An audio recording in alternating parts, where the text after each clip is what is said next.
Coonoor market நகராட்சி கடைகள் இடித்து கட்டும் விவகாரம் தொடர்பாக மாதாந்திர கூட்டத்தில் திமுக அதிமுக கவுன்சிலர்களிடையே கடும் வாக்குவாதம் ஏற்பட்டதால் அதிமுகவினர் வெளிநடப்பு செய்தனர். நீலகிரி மாவட்டம் குன்னூர் நகராட்சி மாதாந்திர கூட்டம் நகராட்சி தலைவர் சுசீலா தலைமையில் ஆணையாளர் இளம்பருதி முன்னிலையில் நடைபெற்றது. இதில் குன்னூர் நகராட்சிக்கு சொந்தமான மார்க்கெட்டில் உள்ள 800 கடைகளை இடித்துவிட்டு புதிதாக கட்ட தமிழக அரசு நடவடிக்கை எடுத்துள்ளது. இதில் 20 கோடி நகராட்சியின் பொது நிதியும் 21.50 கோடி ரூபாய் அரசின் நிதியும் என மொத்தம் 41.50 கோடி ரூபாயில் பார்க்கிங் வசதியுடன் புதிய கடைகள் கட்ட முடிவு செய்யப்பட்டுள்ளது.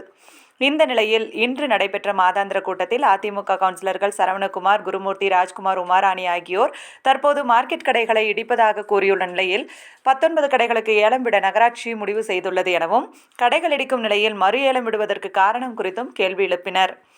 கடைகளை இடித்தால் வியாபாரிகளின் வாழ்வாதாரம் பாதிக்கும் என்பதால் உரிய இழப்பீடுடன் அவர்களுக்கே மீண்டும் கடை கிடைக்க உத்தரவாதம் அளிக்க வேண்டும் எனவும் அதிமுகவினர் கூட்டத்தில் வலியுறுத்தினர். இதனால் இருதரப்பினருக்கும் இடையே கடும் வாக்குவாதம் ஏற்பட்டது. இதனால் நகராட்சி கூட்டத்திலிருந்து திமுகவினருக்கு எதிராக கோஷங்கள் எழுப்பி அதிமுக கவுன்சிலர்கள் வெளிநடப்பு செய்தனர்.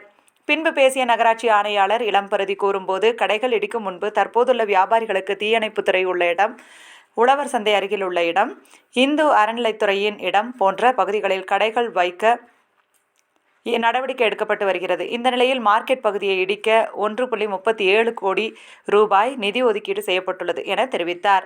கடை இடிக்க நிதி வந்த சம்பவம் வியாபாரிகள் மத்தியில் கடும் அதிர்ச்சியை ஏற்படுத்தியுள்ளது. உரிய இடத்திலோ மீண்டும் அவங்களுக்கு கிடைக்கும் முறை அதிமுக உறுப்பினர்கள் நாங்கள் ஒன்றுபட்டு அவங்களுக்காக போராடுவோம் என்பதை தெரிவித்துக் கொள்கிறோம்.